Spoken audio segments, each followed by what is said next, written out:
Hey guys, it's Drac, and I was going through Kickstarter doing some stuff, and I found this. This is a new company called PaperShooters, which is a little bit like a toy blaster company. They're also kind of like a kit modeling company, so they're somewhere between blasters and Legos, I guess, in a way. But they are already like super fully funded for their goal. Their goal translates to roughly 6 grand or 7 grand rather, and they're at 42 grand. So they're over 7 times what they need to fund their project, which means that at this point, it's less about them crowdfunding their idea and more about a pre-ordering kind of system for these blasters. So if you want to get in on the ground floor and be one of the first people to own this kind of blaster, you could definitely do that by checking out this Kickstarter. But I want to talk about them a little bit because what they're doing is interesting. It's a synergy of multiple different platforms we've seen in the past. So they've got a little trailer thing going on, and they talk about down here how it's a 124 piece kit. So you put it together and you can see this guy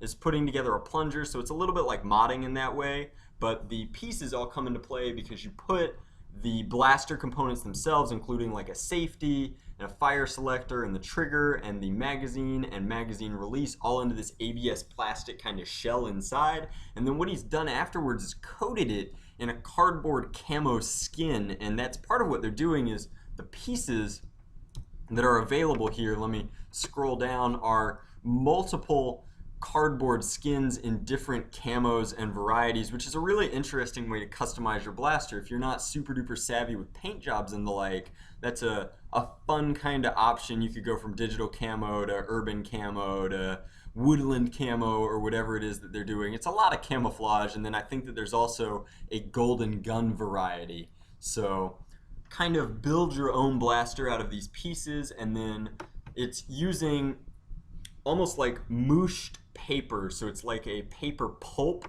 to make these ammunition pellets. And we've seen these before in Max Force blasters, which were a huge flop because they didn't have triggers, but they fire with triggers and a full plunger system this time, coming out of these cartridges in the magazines, which I want to say eject from the blaster, which is really neat how that works. So this is talking about that, and then come on, there we go. So the plastic casings eject out, which is really kind of cool to me, and you could build all sorts of fun stuff off of that to catch your casings. This guy later on in the video catches them in the air if you want to be like tactical, but that's a fun feature. In addition to that, I wouldn't say that these are necessarily a war practical blaster, not for like an SENC war or an NIC war or something like that. They are selling a Duracoat spray that'll make the cardboard coatings waterproof, which might push them into that realm, but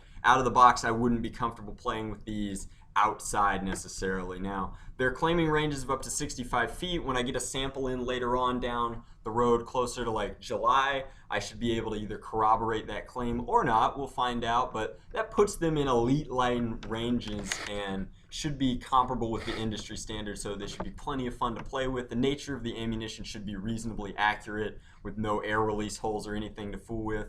If you want to make your own ammo, all the ammo is biodegradable. I think they're selling a mold that you can do that with.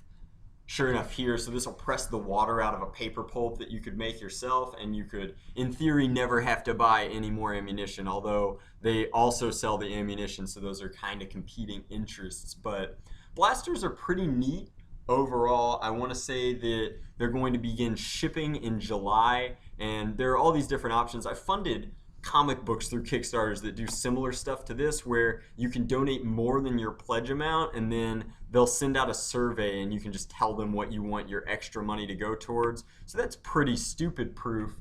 I think that this is an interesting project. It really kind of puts the power back into a small company, and that's really what crowdfunding is all about. Whereas a project like this might not have made it at a multi-nat like Hasbro or Mattel, it can really kind of have some life breathed into it by the crowdfunding community, and we as blaster users can pick and choose if we want to support it or not. I'm definitely going to pick one of these up so that I can make some videos on it, but if you're interested, I'll put a link in the description box below and you can check them out your own self. I think that they're going to be really neat.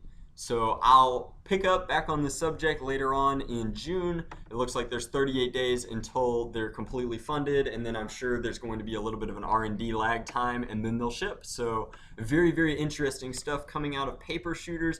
I've seen some really cool stuff funded in the blaster and toy community out of Kickstarter before, and I'm looking forward to this one. As always, guys, thanks for watching. Enjoy your Wednesday.